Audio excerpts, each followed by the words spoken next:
देखा कि 6 से 10 मिलियन ट्वीट में उन मेहनती विद्यार्थियों ने अपनी पीड़ा, अपना दर्द व अपनी मांगों को रखा।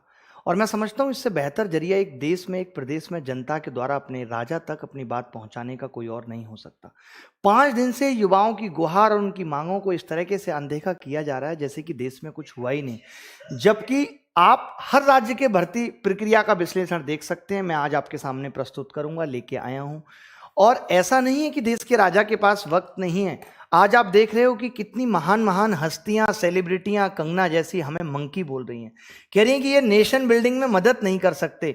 और हमारे प्रधानमंत्री नरेंद्र मोदी जी के पास उस कंगना से मिलने का वक्त है। 4 दिन पहले का आपने उसका ट्वीट देखा होगा, जो लोग इस तरीके से सोच रहे हैं।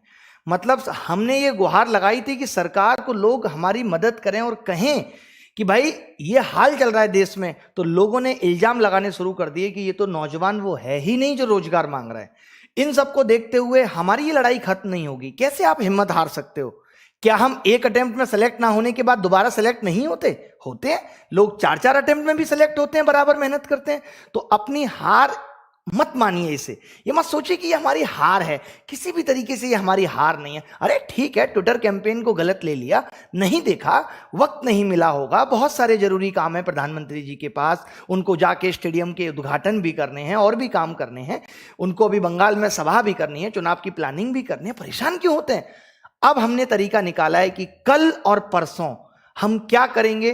कल और परसों हम पीएमओ के जो एक लिंक आपको डिस्क्रिप्शन में दिया हुआ है, उस पे अपनी ग्रीवेंसेस भेजेंगे, अपनी समस्या, अपनी परेशानी भेजेंगे। हम जानते हैं कि हम ये बतवाना चाहते हैं सरकार को कि हम वाकई में रोजगार चाहते हैं। हम वही लोग हैं जो रोजगार चाहते हैं। हमें किसी ने कहा नहीं है कि हम रोजगार मांगो और हम सरकार से रोजगार मांग रहे हैं। हम परेशान होने के बाद, मैं आपको भी बताऊंगा सारी बातें, एक एक चीज में लेके आया हूं, पढ़ के सुनाऊंगा कि कहां ये दिक्कतें हैं और किस तरीके की दिक्कतें हैं। सब कुछ ब्यौरा सुबह से इसी एनालिसिस में लगा था कि कहां कहां कमियां हैं। लाखों मेल मेरे पास बच्चों के हैं। तो अपनी ग्रीवेंसेस हम 2 दिन भेजेंगे सरकार को लिंक के थ्रू। आपको और अभी मेहनत करनी है, अभी और ये लड़ाई लड़नी है। कहते हैं ना कि मेरी सांसें रहेंगी तब तक ये लड़ाई जारी रहेगी, तब तक कैसे ना मिलेगी नौकरी तब तक। कौन हमें रोक सकता है? कौन हमारी पढ़ाई लिखाई को खारिज कर सकता है? हम पढ़े लिखे हैं तो हम पकौड़ा तलेंगे। कमाल की बात है साहब, बहुत अच्छा आप कह रहे हैं हमें। चलिए मैं आपको बताता हूं एक एक करके। आप समझ गए कि अभी हम 2 दिन अब क्या करने वाले हैं। हमारी बड़ी प्लानिंग क्या है? हमारी बड़ी प्लानिंग कि पीएमओ ग्रीवेंसेस जो है उस पे जाके, सरकार ने हमें वो खुद अधिकार दे रखा है कि आप अपनी जाके वहां समस्या बता सकते हैं। हम सब अपना दुख दर्द वहां लिखेंगे। हमारी ईमेल आईडी की जरूरत वहां पड़ेगी। वो सब मैं जानता हूं कि इस देश का पढ़ा लिखा युवा कर सकता है। ठीक है, उसके बाद जब ये 2 दिन हो जाएगा तो 1 मार्च के सुबह हम फिर एक ट्विटर कैंपेन करेंगे। और मैं समझता हूं कि अब सरकार को जवाब देना पड़ेगा। तो प्लीज हिम्मत मत हारिए, टूटिए मत। मैं कहता हूं कि यहां खुदा मिल जाता है। कौन कहता है कि उसका पता ही नहीं, ढूंढने की हद तक कोई गया ही नहीं। हम इसको हार मान ही नहीं रहे। हम तो मान रहे हैं हमारी सरकार इतनी ज्यादा बिजी है कि उसको युवाओं पे ध्यान देने के लिए वो प्रायोरिटी पे नहीं है, इसीलिए अभी नहीं देख पाई। कोई बात नहीं, दूसरे तीसरे नंबर पे होंगे तब देख लेंगे। मैं आपको दिखाता हूं कि मैं लेके आया हूं बच्चों के ईमेल। बच्चे बोल रहे हैं कि बिहार में स्वास्थ्य मंत्री ने कहा था कि 12,000 से अधिक पद डॉक्टर और स्वास्थ्य कर्मियों की भर्ती पर क्या हाल है। आज करीब 3/4 पद आज भी खाली हैं। क्या यह एक प्रदेश के राजा की अपनी युवाओं के प्रति जवाबदेही नहीं है?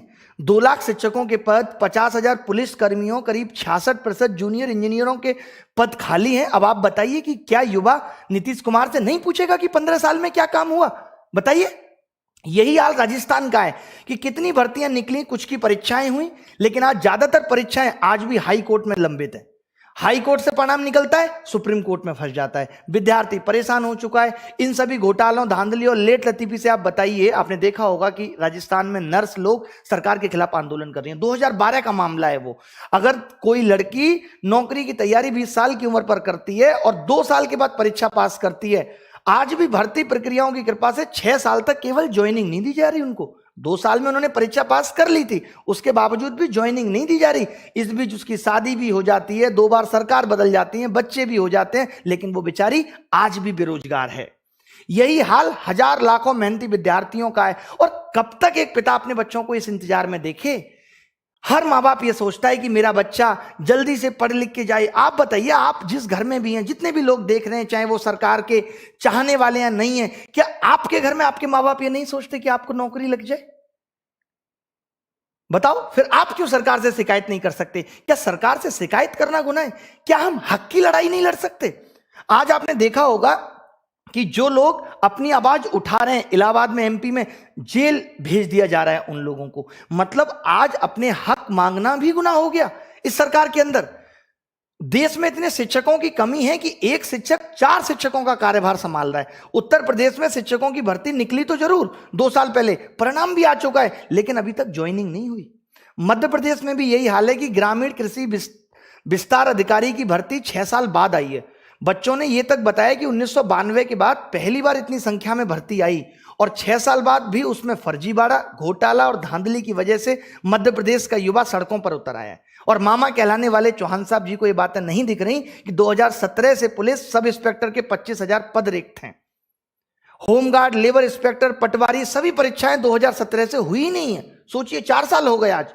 इन्होंने चुनाव 2 बार करा लिए। आप देखते होंगे कि जरा सा भी चुनाव में घोटाला हो जाए, कुछ हो जाए, सरकारें बदल जाती हैं, सरकारें चेंज हो जाती हैं, चुनाव तुरंत हो जाते हैं। आज आपने कभी सुना कि कहीं का एमपी का पद रिक्त है, कहीं एमएलए का पद रिक्त है?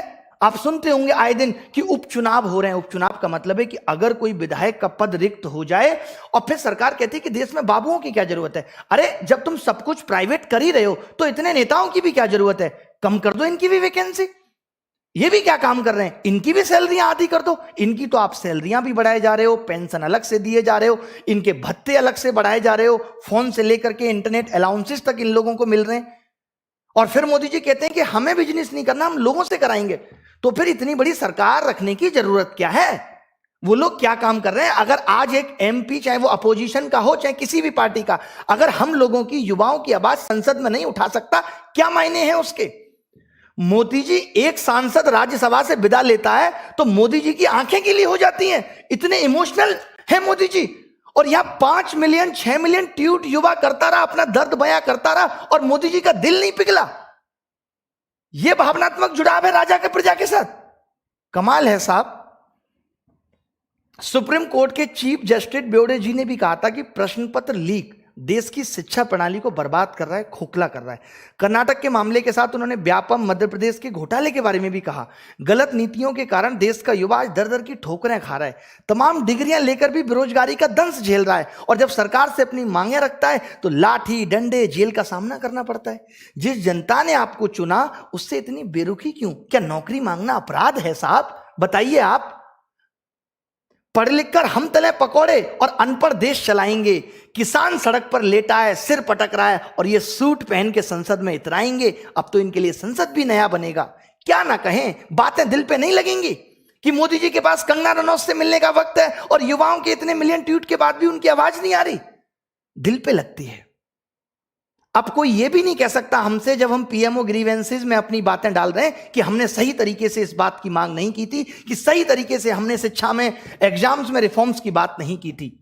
फिर तब बताएंगे कि 1 मार्च को हम ट्विटर कैंपेन किस तरीके से करेंगे। ये लड़ाई थमने वाली नहीं है। हम ये सोच लें कि अब ये एग्जाम आ रहा है, कुछ तो सैक्रिफाइसेस करने पड़ेंगे। कुछ तभी मिलता है जब कुछ खोना पड़ता है। अगर कुछ दिन की पढ़ाई हम खोएंगे तो कुछ मिलेगा। आगे आने वाली पीढ़ी के लिए भी हम कुछ सुधार कर पाएंगे। मेरा तो यही कहना है, और सरकार से निवेदन है कि इस पूरी तरह से चरमराई हुई व्यवस्था को सुधारें। शिक्षित तो करती है पर रोजगार नहीं देती ये व्यवस्था। एक घर को एक लड़का लड़की संभाल सकते हैं पर उनके पास रोजगार नहीं है। तो आप समझ जाइए कितने परिवारों की आस सरकार से लगी हुई है, पर ये अनदेखी उन लाखों परिवार के घर की चिंता की ही नहीं है, उनके घर के चिराग के भविष्य के अंधकार को बढ़ा रही है। ये आज देख रहे होंगे आप, कल मैं एक चैनल पे डेटा देख रहा था कि 11,200 लड़कों ने अभी रिसेंटली पिछले कुछ महीनों में सुसाइड किया है। सोचिए, पूरे देश को, युवाओं को नेताओं से क्या उम्मीद होगी? आप मुझे बताइए। हमारे लिए नेतागिरी का क्या मायने है? हमारे लिए सरकार के क्या मायने हैं? अगर हम सरकार चुन के लेके आए थे, यही ना कि हमें रोजगार मिलेगा। अगर रोजगार के इतने मायने नहीं है, रोजगार इतना बड़ा मुद्दा नहीं है, तो फिर सरकार हर चुनाव से पहले ये इतनी बड़ी बड़ी घोषणाओं में रोजगार को ही क्यों उठाती है? वो भी जानती है रोजगार बहुत बड़ा मुद्दा है। मिलियन ट्वीट करने के बाद भी कोई साथ नहीं आया। सरकार के किसी आदमी ने ट्वीट करके ये नहीं कहा कि हम तुम्हारे साथ खड़े हैं। आज पूरे देश के शिक्षक उन युवाओं के साथ हैं जो न्याय के लिए सरकार से न्याय की गुहार लगा रहा है। कैसे ना लगाएं, किसको पढ़ाएं हम, किस हक से पढ़ाएं हम, क्यों पढ़ाएं हम, बताइए आप मुझे। मैं आपसे पूछना चाहता हूं क्यों। आज वो मीडिया वाले भी चुप हैं जो चीख चीख कर अपने एडवर्टाइजमेंट में ये कहते हैं कि आप तक हर खबर सबसे पहले हम लाएंगे। आप लाए सबसे पहले खबर। कितने मीडिया चैनल ने इसको बड़ी खबर बना दिया कि आज देश में युवा परेशान है, बेरोजगारी के लिए जो है स्ट्रगल कर रहा है, बेरोजगारी के खिलाफ लड़ाई कर रहा है। जो आज देश के सबसे बड़े न्यूज चैनल हैं, उनसे मैं पूछना चाहता हूं क्यों चुप हैं भाई सब। क्या युवा ये सब नहीं देख रहा है? क्या बताइए। उन सबको भी देख रहा है, वो समझ रहा है कि कौन बिका हुआ है और कौन नहीं, कौन डर से पागल है, सब समझ में आता है हमें भी। तो आप ये उम्मीद मत करिए कि कोई सेलिब्रिटी आके हमारी सपोर्ट करेगा। अब हम ये ट्वीट करेंगे कि हमें चाहिए नहीं किसी का सपोर्ट। आप अपना सपोर्ट अपनी जेब में रखें, नहीं चाहिए हमें। अगर अपोजिशन पार्टी वाले भी इतने अच्छे हैं, इतने सपोर्ट में साथ खड़े हैं, तो खाली ट्वीट से काम नहीं चलेगा। अपोजिशन वाले तो संसद में भी इस बात को उठा सकते हैं। अपोजिशन वाले एक मीडिया कॉन्फ्रेंस कर सकते हैं इसके रिगार्डिंग कि भाई क्यों रोजगार नहीं दिया जा रहा। हर राज्य सरकार के अंदर एक अपोजिशन पार्टी है। क्यों यूपी सरकार में जो है सपा सरकार, योगी सरकार को यह नहीं कह सकती कि भाई जो पद खाली है उनको भरिए? क्या जिम्मेदारी नहीं है एक विपक्ष की? लेकिन सबको, किसी को कोई मतलब नहीं है। जब चुनाव आएगा तब ये कहेंगे हम आपको लिए 8 लाख रोजगार ला रहे हैं और हम खुश हो जाएंगे, हमारे माँ बाप खुश हो जाएंगे और फिर जाके सेम बटन पे बटन दबाएंगे। बताइए किस हक से ये सरकार बंगाल में ये कह रही है कि 75 लाख रोजगार देंगे, जो सरकार अभी तक पूरे देश में 10 लाख रोजगार नहीं दे पाई। वैकेंसी ऐसा नहीं है कि हर जगह बढ़ी है, यूपीएससी में भी वैकेंसी घटी है हर जगह, लेकिन कम से कम वहां जितनी वैकेंसी है एग्जाम तो कम से कम फेयर हो रहा है, बट यहां तो वो भी नहीं हो रहा। आप एसएससी को देख लीजिए ना, 2017 वालों की कंप्लीट ज्वाइनिंग नहीं हुई, 18 का रिजल्ट नहीं आया, 19 का रिजल्ट नहीं आया, 2020 के फॉर्म भरा लिए। अब एक बात मुझे आप बताइए कि अगर इस तरीके से होगा तो जो 2018 वाला विद्यार्थी है, 19 वाला है, वो भी 2020 का फॉर्म भरेगा या नहीं? क्या ये गलत नहीं है सरासर? जो ये सेलेक्ट हो सकता है 18 में, उसको अभी तक ये बताया नहीं गया है कि तुम सेलेक्ट हो सकते हो, ना 19 वाले को बताया गया है, और आपने 2020 का फॉर्म भरा के बंद कर दिया। अगर यही व्यवस्था इस तरीके से हो कि 2018 का जब तक फाइनल रिजल्ट नहीं आएगा तब तक 19 का फॉर्म ही नहीं निकलेगा। बट इनको क्या करना है, आपको मालूम होगा कि ये नोटिफिकेशन जब निकालते हैं तो उस वक्त बजट घोषित हो जाता है और उसी वक्त इनको बजट मिल जाता है 2 महीने 4 महीने के अंदर। तो इनको नोटिफिकेशन निकालना कंपलसरी है। आप देखो ना, अगर नोटिफिकेशन नहीं निकालना कंपलसरी होता तो रेलवे 2.5 साल पहले नोटिफिकेशन निकाल के आज प्री एग्जाम नहीं कंप्लीट करा पाया अब तक, 700 800 लोगों से फीस लेने के बाद। मतलब कि एग्जाम लेना भी इनके लिए एक बिजनेस मात्र हो गया है, राजस्व वसूलना हो गया है। जब सब काम यहां प्राइवेट लोग ही करेंगे तो हम सरकार को टैक्स दे किस लिए रहे हैं? इसलिए कि वो सारी चीजें प्राइवेट लोगों के हाथ में दे दे।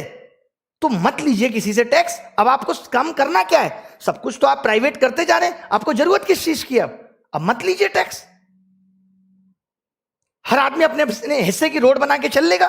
कमाल का मजाक बना दिया है कि देश में अब बाबुओं की जरूरत नहीं है, देश में आप जैसे नेताओं की जरूरत है। साहब, आपसे हाथ जोड़ के विनती है, रिक्वेस्ट है कि कम से कम ये युवा जो मिलियंस के रूप में 10 लाख 20 लाख लोग ग्रीवेंसेस भेजेंगे, अपनी समस्याएं भेजेंगे, उस पर गुहार करके आपसे विनती करता हूं कि उस पर थोड़ी सी दया दृष्टि डाल लीजिए महाराज। लोग आपको श्री राम जैसे राजा के रूप में देखते हैं, इतना बेरुखी तो मत दिखाइए, थोड़ा तो रहम खाइए लोगों पे कि इतने मिलियन ट्वीट के बाद आपको नहीं दिख रहा। अब तो अगले ट्वीट में भी हम जी लगाने जा रहे हैं आपके नाम के आगे। इतना सम्मान और इतने प्यार से हम मांग रहे हैं। हमारे एग्रेशन को समझिए अपने इमोशनल इंटेलिजेंस से कि क्यों हम ऐसा कर रहे हैं।